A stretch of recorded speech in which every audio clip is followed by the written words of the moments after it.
L'Afrique a fait un pas important sur le chemin de la réparation de l'injustice subie pendant des siècles avec la traite négrière.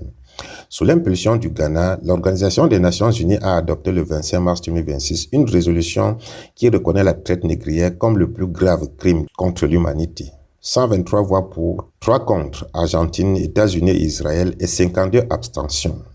La majorité des pays membres a suivi le plaidoyer dont le président ghanéen a fait son cheval de bataille. Très engagé au sein de l'Union africaine sur les questions de réparation, John Dramani Mahama a vu dans ce vote historique un moyen de se tenir du bon côté de l'histoire en faisant ce qui est juste pour la mémoire des millions d'êtres qui ont subi l'indignité de l'esclavage. La résolution déclare que la traite des Africains réduits en esclavage et l'esclavage racialisé des Africains sont les plus graves crimes contre l'humanité. Elle déclare en outre qu'il importe de remédier aux torts historiques subis par les Africains et les personnes d'ascendance africaine et souligne que les demandes de réparation sont un pas concret vers la réparation de ces torts. La résolution n'est cependant pas pour plaire à tout le monde, en commençant par les pays qui prônent la justice dans le monde, comme les États-Unis d'Amérique. Le pays de Donald Trump et beaucoup d'autres pays européens se sont opposés au vote à cause des implications juridiques qui en découlent. Et on peut comprendre la position de ces pays. Les États-Unis sont les plus grands bénéficiaires de la traite et les Européens en sont les premiers auteurs. Et le temps arrive où il faut réparer les torts causés au continent par le dépeuplement et l'exploitation des ressources. Les choses ne seront pas aussi simples, on le sait. La bataille juridique s'annonce autant rude qu'a été la bataille pour la reconnaissance de la faute.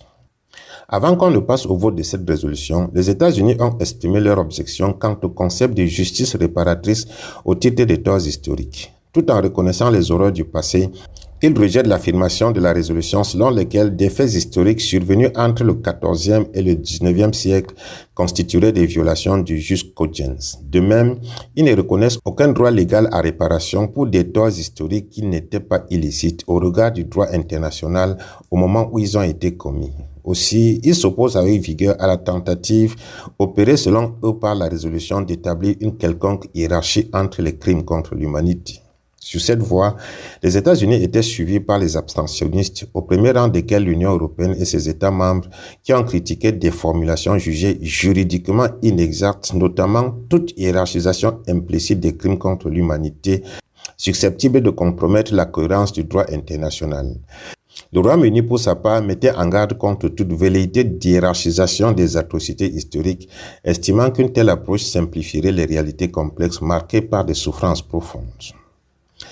Comme pour un braquage qui a mal tourné et les auteurs interpellés, les acteurs de la traite négrière se débattent aujourd'hui pour la requalification des faits, chacun essayant de trouver les mots justes qui atténueront les peines et les amendes à lui infliger.